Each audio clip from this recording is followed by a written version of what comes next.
to start by asking about the city mayor retreat that you all had yesterday. And the budgeting process. When I was looking at some of the city councilors' Facebook pages, they said it was a little bit different than it has been in years past. Will you just kind of start by talking to me about that process and what came out of yesterday? Yeah, I mean, I can't speak to how they've done retreats in the past. Sure. I'm not really sure how they've done them, but what we have wanted to do is have real conversations about. Oh, it came out. I just want to do this just so it doesn't look bad. I mean, I look bad often. No, So no. Okay. make sure I get a little bit. There we go. You got enough slack, so however. There we go. That'll be so when I turn this up. Big deal. All right. Maybe we'll be fine. I think we'll be okay. You want to turn a little bit more towards me. All right. Yeah. Okay. It's like we're doing a morning show now. We're the anchors together. Yeah. Well. You ready? Yes. Yeah. So yeah. I mean, I don't know how retreats been done before I got elected mayor, but my priority is that we actually talk about like real things facing the city. So if we're gonna, really invest in things, we need to make sure we're having open conversations about them. And they do have budgetary impacts. This does feed into how we end up spending money. So we spent the lion's share, the majority of the time yesterday, talking about homelessness, talking about public safety, two big issues for us, one in which is 60% of our budget, one of which is one that we don't spend enough of our general fund resources on. We're funding Safe Move as an example, our big homelessness initiative, out of opioid settlement and ARPA dollars. And the need to make sure we invest in it was a big reason why I wanted to make sure we centered the conversation on those couple of issues, as well as a whole range of others. What I heard from councilors yesterday is that citizens are wanting us to invest more in infrastructure. I heard that citizens are wanting us to invest more in children and families. Jackie Dutton brought that up yesterday. I heard that homelessness is obviously something that's at the top of minds for a lot of councilors. And the conversation we started late last year around revenue enhancement, what I heard was, in different terms, we need to do something about revenue. And so I hope that is a drumbeat that the council takes on as we go through, not just the budget process for this next year's budget, but as we think about the long-term financial health of the city. Absolutely. When you think about priorities for the budget this coming year, what do those look like? Yeah, I mean, public safety is always a big one. Obviously, finding ways in which we can invest in our people. So both our sworn and non-sworn employees, can we make sure that people are serving us every day? And I think whether you think about that, like I said, in the public safety context, or if you think about the winter storm response, city employees are doing an amazing job of making sure that Tulsans can move about the city safely, making sure their infrastructure is taken care of, and then also representing us well in so many different areas. So making sure we take care of our people here is really critically important.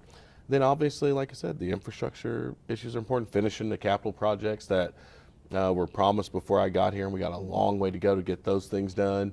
But really continuing to build on the priorities that we came in with. So this next year, affordable housing will be top of the agenda. The Housing Impact Fund will be something that will be implemented, and we still are working toward our 6,000 affordable units by 2028. We got a ways to go, but that's going to be a huge priority for us going into this year.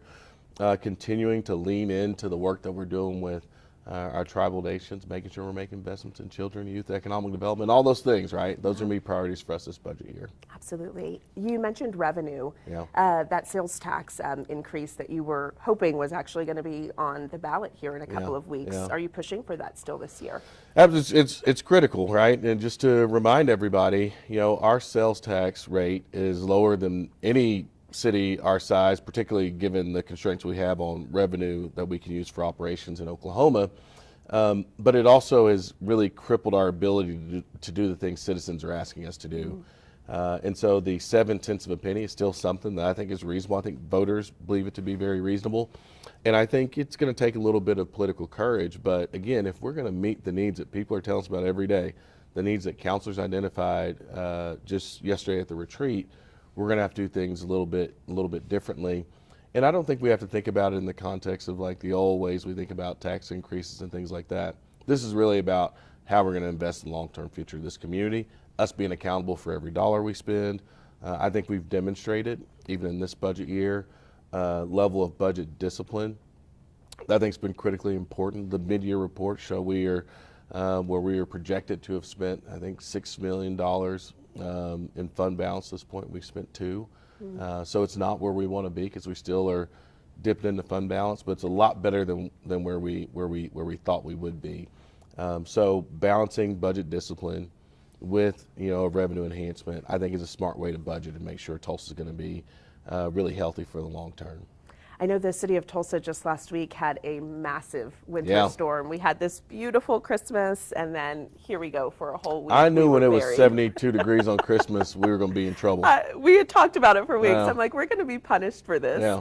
Talk to me about the city's response, what went right, and what could be changed. I was really proud of the response. I wrote down a couple of numbers. I think they're important. I want to make sure I get them right, and I talked about the need to invest in our people. So in response to the winter storm, over 40,000 miles driven to treat the streets, almost 7,500 gallons of brine applied to the streets, over 5,500 tons of salt applied to the streets. We had over 5,700 hours worked by the water and sewer team to make sure we addressed breaks and things like that. We sheltered 1,100 people to keep them warm and safe out of the cold. The fire department responded to 26 structural fires, and we had over 200 calls for animal services. And we did all those things, and I don't really think that people felt like this was any sort of state of emergency. The people here just did their job and did it well. And I can tell you, not long after our storm, I was in D.C. for U.S. Conference of Mayors and love my colleagues in Washington, D.C., but our folks here did a much better job than almost anywhere else in the country. And so I was really proud of the response. I'll also note it's always a team effort. Citizens staying home and staying off the streets also helped. We had 0 injury accidents throughout the course of the winter storm, which is, I believe, somewhat unheard of. So when we talk about things that went right, a whole lot of stuff went right. It starts with the preparation and then the execution. Things that didn't go well, I mean, I think, I would like to see us to a place where we can get schools back up and running a little bit quicker. That's a function of some of the neighborhood streets. So, and that's really, really tough to do when you think about going across every neighborhood street. So I would like to see that different. There's nothing we could have done about that, but that was the only thing that didn't go well. We couldn't get kids back to school quick enough because the temperatures never rose high enough to melt the snow. But I was really proud of the response. Absolutely. There were a couple of slides when I was looking through the retreat yesterday that I wanted to ask you about. Yep. One of them said, how do we set the standard as America's safest big city? I know that was one of your campaign promises. And then meeting the national standards for the safest big city was a goal. Can you talk about what those standards are and then what that conversation looked like surrounding being America's safest big city? Yeah, so there's a couple of different ways. So Forbes actually publishes a list of America's safest big cities every year. And they do it through a methodology that actually breaks down, I think, the cost to an individual citizen, the cost of crime in your community. And they look at that, evaluate it based on violent crimes, property crimes, vehicular fatalities, and drug addiction, I believe. So things that drive costs. Sure. But also are good indications on how safe people are, whether it be on the roads or whether it be as it relates to, being victimized in some way, shape, or form. And I think the drug addiction part of it is a really big one too. So like those are the kind of frontline indicators. And so as you hear here in Tulsa, which is true, that crime is down in all categories. Then if we bring in some of the traffic related stuff and the drug addiction stuff, that's where we have some of our challenges. So making sure we're thinking about it in kind of a well-rounded, holistic way is what gets you on that list. And for me, meeting that standard so we see how we are, relative to other cities is really critically important. And so there's a lot of ideas about the tactical things we have to do, get to our authorized force and things like that. But the data is driven by violent crimes, property crimes, vehicular fatalities, drug addiction, those types of things. Got it. Yeah. What do we have to do to get there?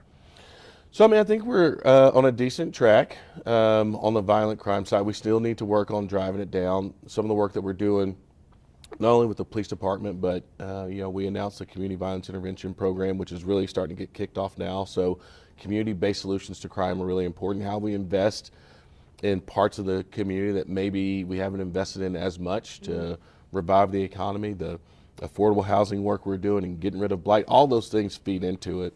Making sure that we got really good lighting on places across the community. I think we have to get really serious on the drug addiction side. Some of that will be taken care of in the work that we're doing with our unhoused population. So I think we're doing a lot of the things.